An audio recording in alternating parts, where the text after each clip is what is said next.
Hey friends, welcome back to my channel, Heidi Sonboul Health. Today is a weigh-in day. First, let's talk about how this last week went. I stuck to my goal working out Monday through Friday and then taking off Saturday and Sunday, and boy was I ever so grateful to be able to take off those 2 days to be able to rest my body. On Monday, I worked out for 40 minutes on the treadmill and did 20 minutes on Beachbody working out to Kathy Smith. I really do like Kathy Smith. She's an oldie but goodie.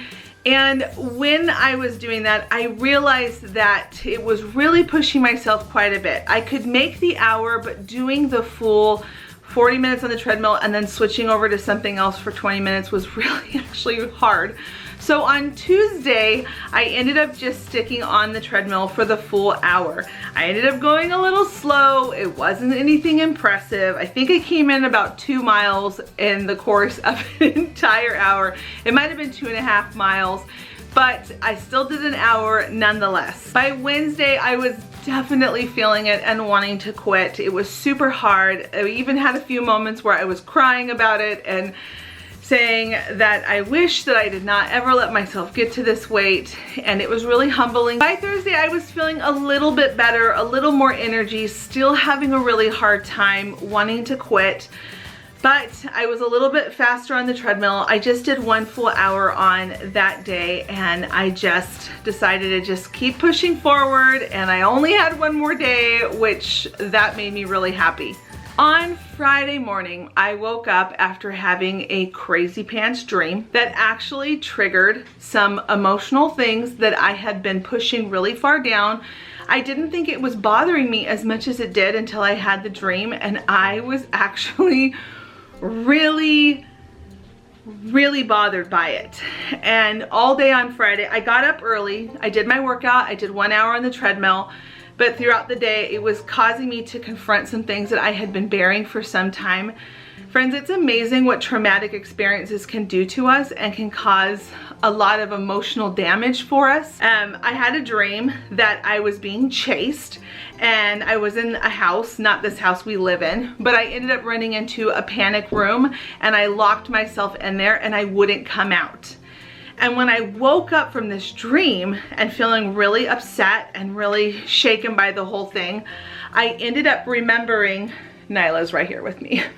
I ended up remembering something that I had really pushed down super deep that I make really light of when I do think about it. And it actually was something that scarred me more than I realized. So when I very first got married to Jason, my husband, we've almost hit 20 years. In May will be 20 years. I'm so excited. When we first got married, I was in really good shape. I was exercising a lot. I was working on a lot of health goals. And this one day I had decided, while he was off at work and I didn't have to work, I decided to go for a run. And I took a backpack and I ran over to, I think it was like Save-Ons or something like that. It might have been the Thrifties back in the day. And I went running over there, and on my run coming back, there was this man who, and at the time I was 19, there was this man who, he like, I was on a big street, by the way, in the city of LA. And he drove by me really quick, and then I was like, oh wow, his muffler was really loud, kind of obnoxious sounding. I listened and I heard him right away. And it triggered it enough that when he came back around the second time, and he had a yellow car too, when he came back around the second time, he pulled up, like I'm running here, and he passes me and then stops right here. And he gets out of his car, and I'm running, and I'm coming up closer to where he's standing, and he's standing right there and confronts me. Hey, how's it going? I need help finding a freeway. And I say to him, oh, where are you trying to go? I was trying to be nice. Where are you trying to go? And he said, oh, I'm trying to get to this particular freeway. And I was like, oh, it's really easy. Just keep going down this street for about 2 more miles and you're gonna hit the freeway. Well, he had this giant dog in the passenger seat of his car. And he grabbed my arm and he said, well, why don't you just take me there? Just help me get there and get to the freeway. And he like aggressively grabbed my arm, and I'm thinking, I'm not getting in his car. So I say, no, I'm not gonna go with you. I'm gonna finish working out and I've got a busy day. I can't take you to the freeway. And then he grabbed my arm even tighter and he said, no, you're gonna take me to the freeway, and started like pulling my arm to the car. And I realized in this moment that he was trying to actually kidnap me, being 19, and he wasn't that much older than me. I think he was probably like in his mid 20s, maybe late 20s. And he like was pulling me to his car and the dog was barking and there was all this traffic, and I'm thinking, is nobody seeing this? And I started to get the adrenaline pumping in me, and thankfully I grew up in a rough neighborhood, so I knew how to handle myself, where I like pushed him hard off my arm and I'm like, don't touch me, get away from me. And he was really angry that I wouldn't get in the car, and he started calling me all kinds of really inappropriate things. And his dog was barking like crazy. I was super scared at this point because I realized that he wanted to kidnap me. And then he got in his car and he drove away. And at this point I was in shock. I couldn't believe what had just happened. And so I kept running. I was like, I gotta get home, because that was really scary. And as I was running, I could hear his muffler again. And it was coming around, and at this point I was close to a corner. I was getting ready to turn into the neighborhood I lived in, and I was sprinting by this point trying to get home. I end up hearing his muffler coming around again, and I dive into these bushes that were not easy to get into. Like, they were like hedge bushes, and I truly just like dove straight over them, like landing in the dirt, and I could hide myself in these bushes. And I hear his car like slow down, like right where I was. I could full on see his car, and he looped back around to try to approach me again. Who knows what could have happened if I didn't get to those bushes in time. And then he left, and I jumped out of the bushes as quick as I could, and I sprinted the rest of the way home. Meanwhile, I could hear his muffler the whole time going up and down every street inside of this neighborhood that I was trying to run to get home as fast as I could. And the way to get into where we lived, our apartment at the time, I would have to go out back to a main street, and he probably would have found me. So I decided to go around the back way, which was an alley, and it was a long alley, and I could hear his muffler getting closer, and I was crying and freaking out and running as fast as I could. And I got to our gate, and unfortunately it wasn't open at the time when it normally would be.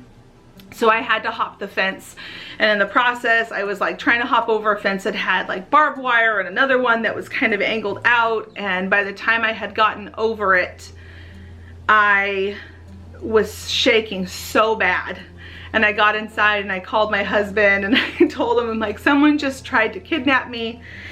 And thankfully he was able to, you know, come home early, and it was pretty terrible.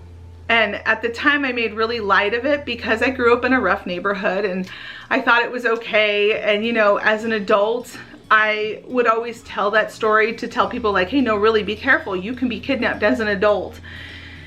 And it wasn't until I had that dream on Friday morning that I realized that my weight has been like this vault I've trapped myself in. And you know, there's definitely the emotional struggle of being a parent and trying to take care of ourselves, when I'm really terrible about that too.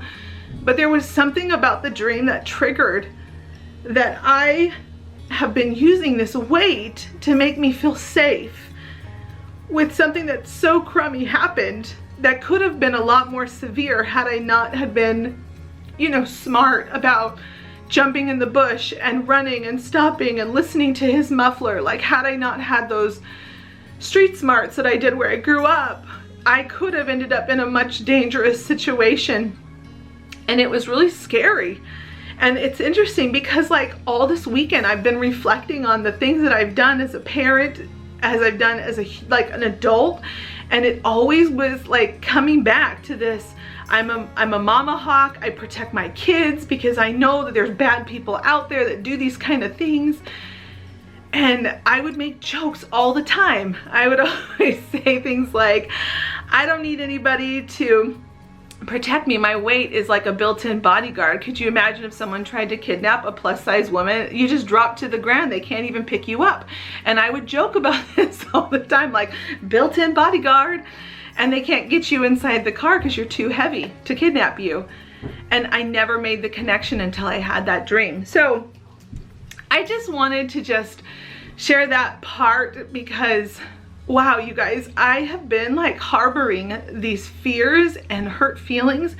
And this week, while I've been confronting, no, I can take care of myself and I'm allowed to have good health and all of these things, this dream gets triggered, this memory gets triggered, and it was really traumatic, more than I had given it credit for. And for like the last several years, I've been using this weight to make myself feel safe. Which is crazy because I didn't think that was a thing that I was really struggling with. So I just wanted to say, like, I was just thinking about all of you out there who have gone through really traumatic things and your weight has made you feel safe. I can't express how grateful I am for the atonement and for the thought that we can heal ourselves through it, that we can forgive and forget and find peace and move forward, and how important it is because, you know, bad things are going to happen sometimes and it's not what God wanted for us. It's that people use their agency really poorly and it really can affect us and cause a lot of emotional damage where we're not going to let ourselves be truly happy and truly thrive in what our potential is. So I just want you to know that God wants you to be happy and that He doesn't want you to feel like you have to carry that baggage around, because I felt that this week. I felt like He was giving me that permission to be able to just let it go and move on and allow myself to be happy and feel safe and just to be able to live a good life. Wow, I was not planning on crying about all that, but I mean, you can see how much it really bothered me. And from reading a lot of your comments that you've left on my video last week and the week before, I know that a lot of you have gone through some really crummy things. And I'm so sorry that you had to experience a lot of those terrible things. All right, let's move on to something happy because I actually lost weight this week. So, whoo, give me a second. Let me just dry my face off. Okay, so Bradley is actually joining me because he has been my workout buddy. I haven't said that, but he's also set some health goals for himself, and I thought, hey, you should join me for this part because Bradley had a great number this week. So I'm gonna let him go first and then I will tell you what mine is. So Bradley started his weight at 225. 225. And drum roll, please. Wait, he worked out every single day with me, and he got up at 5 in the morning, which is not hard for me, or which is hard, I said which is not hard, which is hard for being 17 and having a lot of things to do. So he has lost 8 pounds this week. Bradley lost 8 pounds. Why do guys lose weight so easily? I don't know. He lost 8 pounds. 8 pounds! Can you get over that? Like, probably because we're moving all the furniture you ask us to move. Oh yeah, they do move around a lot of stuff. That's true. I do make them burn. And plus you walk Nyla and do all the other extra things. Yeah. So, congratulations, Bradley! Yay! Woo! And for me, I started at 323.8 pounds. Definitely my highest weight I've ever been at. Not really excited about it, but again, I'm just owning it and moving forward. I weighed in at, all right, I'm ready to weigh myself in. Let's see how I did this week, despite the fact that I was tired and crabby and all the things. I have my 2 normal supporters. Comments over there. All right, let's see.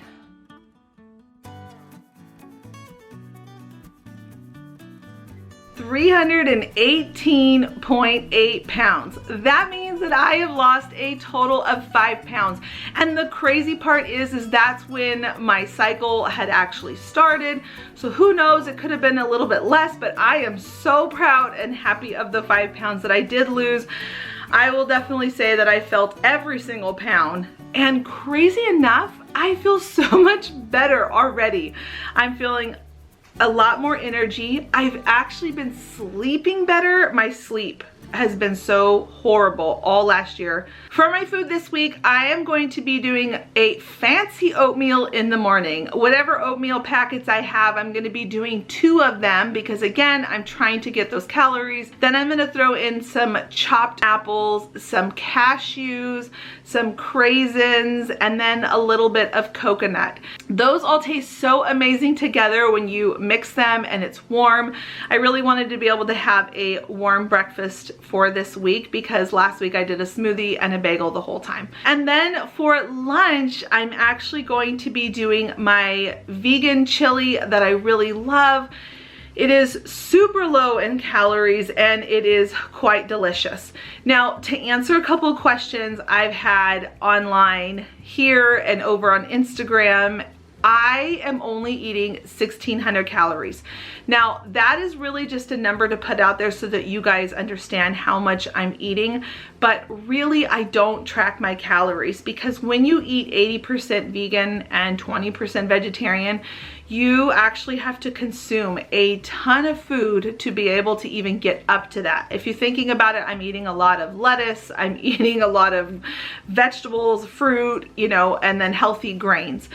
So why I have that 20% vegetarian is so at nighttime, by the time I get to nighttime, I've maybe consumed about 900 calories and I am so full from eating a lot of fiber from the beans and the oatmeal and a lot of fruit and things like that. By dinner time, I still have a lot of calories that I haven't consumed that I need for my body.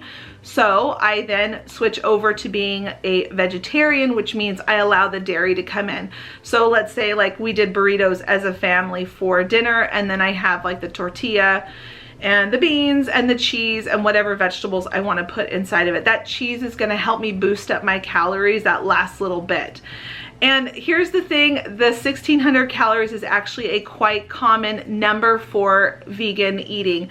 They say between 1,600 and 1,800 calories is what a normal vegan would eat throughout the day. But again, you have to consume a ton of food to be able to get there. To wrap this video up, I wanted to just share one little motivational thing with you. After having the dream, I had a really long conversation with my husband and he said a lot of really great things to help me move forward and to be able to heal that part.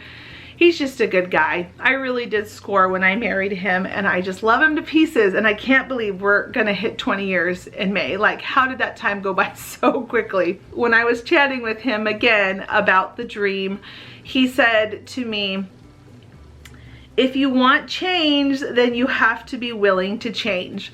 And you know, I've heard different variations of that sentence, but there was something about after having the dream when he said it to me, it just really sunk in that if I want to change, then I have to be willing to do the things that will allow the change, that I'm the one that's stopping myself from not allowing me to change. So here I have been for 20 years harboring this really traumatic thing that had happened to me, and I can choose to move forward. I can choose to let it go. And I was so grateful that over the weekend, like I had the dream on Friday and then I had all day Saturday to process it. And then on Sunday, we had the Sabbath day where I could just really just give it over to Jesus and just let him have it. That I don't need to carry it around anymore, that I can set myself free. And it felt so peaceful, and I was so grateful that he had said that to me because it really allowed me to give myself permission to say, I don't need to be hurt about this anymore. I don't need to be angry about it anymore. I can let it go and I can be happy. So friends, are you willing to let go of the things that have hurt you, that you're not letting yourself do, whatever it is? Do the things necessary to allow yourself to heal and allow yourself to have that good change in your own personal life so that you can live your best life, because it's so short. I can't believe I'm going to be 40 this year.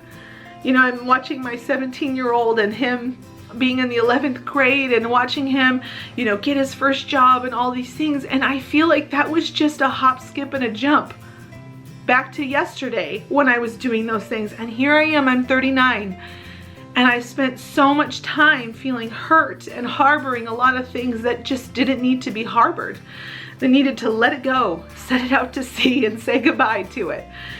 I just want to tell you all that I believe in you, that I'm so grateful that you're taking this journey with me, because it makes me not feel alone. Reading your comments, I have a hard time responding to everyone's comments, but I just want you to know that I'm seeing you, and I know who you are, and I believe in you, and God sees you, and He loves you, and He wants you to have the best life you possibly can. I'm gonna stop crying now and I will see you all in the next week's video. I wish you all the best of luck. Remember, come over on Instagram. I check in every single morning where I'm sharing what I'm doing here on the treadmill. I mean, if you watched me this last week, you will know how crabby I was. I'm gonna link my Instagram information down below. Thanks so much for stopping by, and until the next episode, bye friends.